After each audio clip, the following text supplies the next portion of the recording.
So we'll start off with the first question then. So it is to yourself, Chris.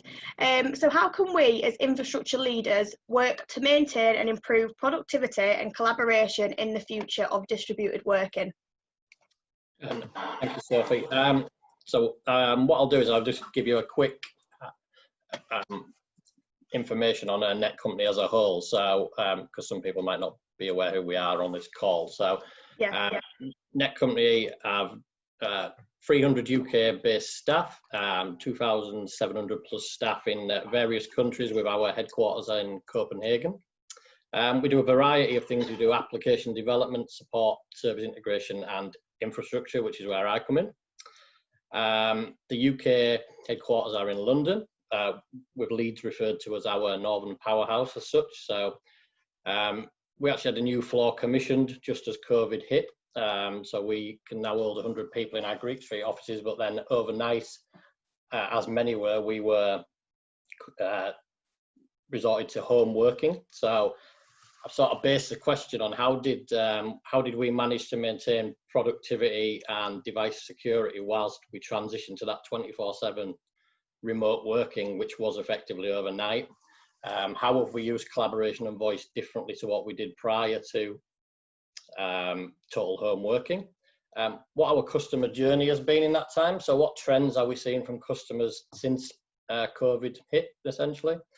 And then finally, sort of what is the new norm? So what is the new norm going forward for distributed working as such, and what's in place to help and support that? So in terms of Netcompany, we went to home-based working overnight. All Netcompany staff are given laptops and secure VPN when they join. So from that basis, we're in a pretty good place to do that. We also have a hybrid internal infrastructure in place because we had some work from home capacity prior to the COVID. So it wasn't such a big transition for us as it has been for some of our clients potentially, because we've got in place things like Microsoft Endpoint Manager, cloud gateways, which allowed us to patch people's devices when they were remote to maintain that security as well. Internal IT staff are able to support anybody remotely via the TeamViewer console that we have in place.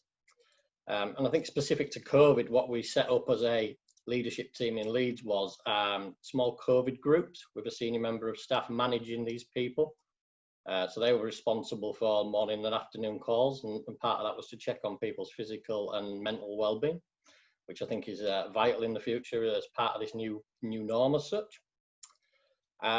External client support for us remained unaffected really, as we use client devices and VPN to access a lot of our contracts. So we were in a fairly good place to work remotely as a company. We had a few things to do like collaboration and voice, as an example. We've adopted Microsoft Teams as our tool of choice. All members of staff have dial-out numbers which can dial anywhere in the world, and any services we have service numbers. So we were able to transition that remote working for our clients with minimal fuss in that respect. The one big difference is virtual whiteboards probably replaced physical whiteboards. So there's a lot of integration with the Microsoft Whiteboard app integrated into meetings instead of a traditional whiteboard. In terms of customer journeys, what trends have we sort of seen from our customers? We've had a move to cloud-based technologies such as Microsoft Intune, Windows Autopilot, Windows Virtual Desktop. I think there's that need to get people up and running quicker when you work from home as well, and maybe try and cut out unnecessary delivery of laptops to offices then back to users. You can actually just ship them straight to the users. So that's one of the big trends we're seeing. There's obviously a move towards voice, video and collaboration using Microsoft Teams or Zoom as we are on here. And there's also been a move to implement a bit of extra MFA for extra levels of security whilst people work from home. And they're sort of the trends we've seen from our clients as such. In terms of what is the new norm, so I think the new norm, the technology is in place to assist. So that the technology is there to help in terms of what I mentioned earlier, Intune, Autopilot, virtual desktop instances, VPN. So another big thing we've seen are clients want to look at is transitioning from traditional VPN logins to seamless VPNs, so that staff are just completely logged in and there's no people forgetting to sign in. So in Netcompany, we don't have to sign into we have to sign into our VPN, and we can find sometimes that people don't then sign in for 30 days and it drops off the domain, that sort of thing. And that's one of the big things we've noticed since this move to home working. In terms of the new norm, I think it's getting users with devices or instances that they can connect to any system anywhere, as if they were in the office or at home. So to make that transition completely seamless to home working. Another big one that's been put in since we've gone back to hybrid working is desk booking systems. So we're currently implementing for one of our clients Microsoft Bookings, which will enable them to book desks for the offices, obviously due to COVID restrictions. As an example, we're down to 20 desks on each floor due to COVID currently, so we have to put in a way to manage that to allow people to come into the office when they're comfortable.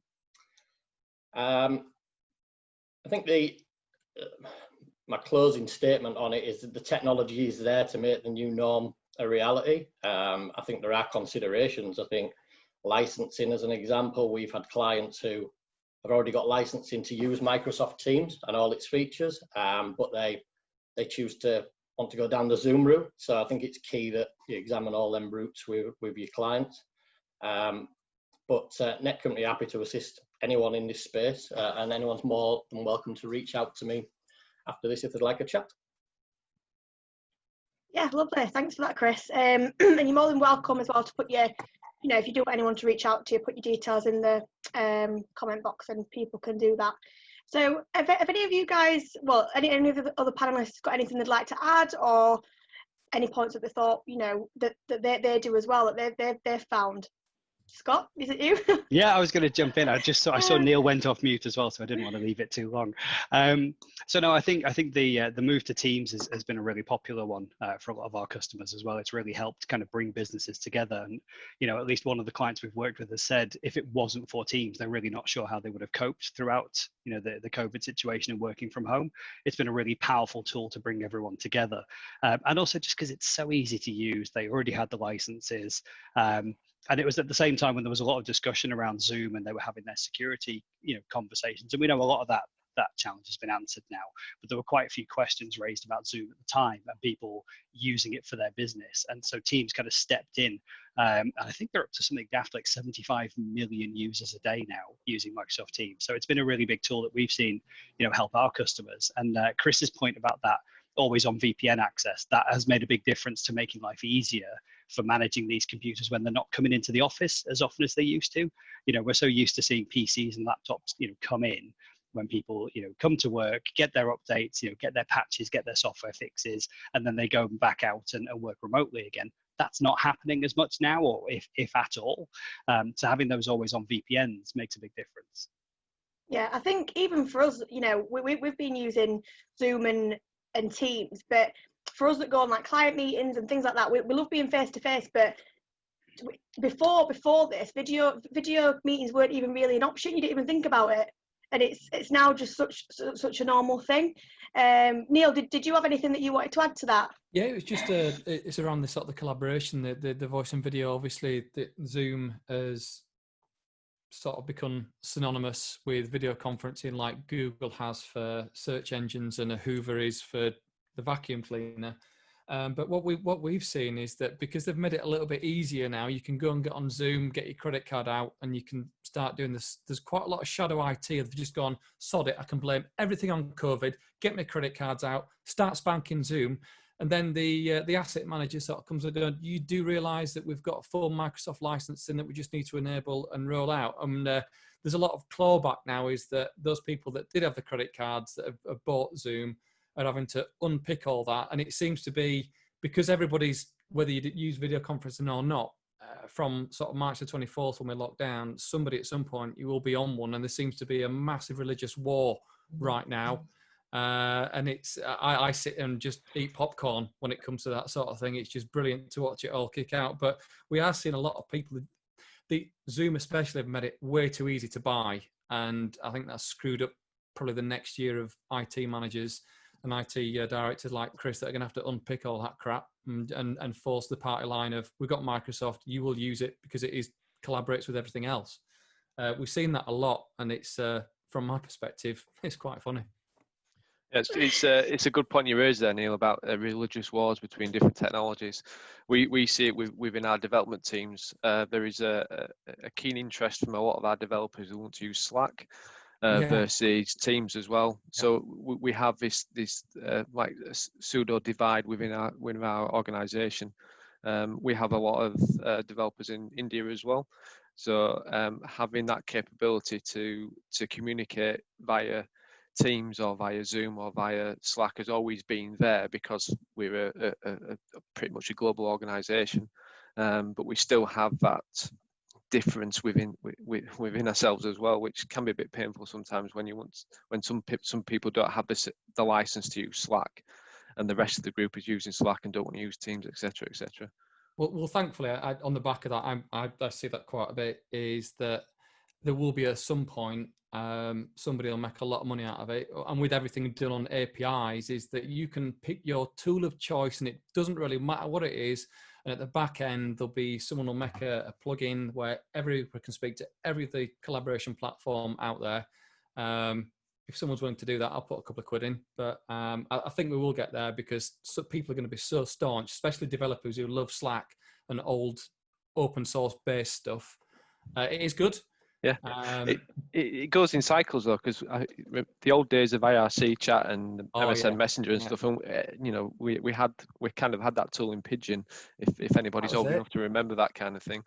Pigeon and Trivium, I think. It was. Pigeon and Trivium. You just basically had all your IRC and your MSN and Yahoo all in one thing. We need that again. Pretty much, yeah.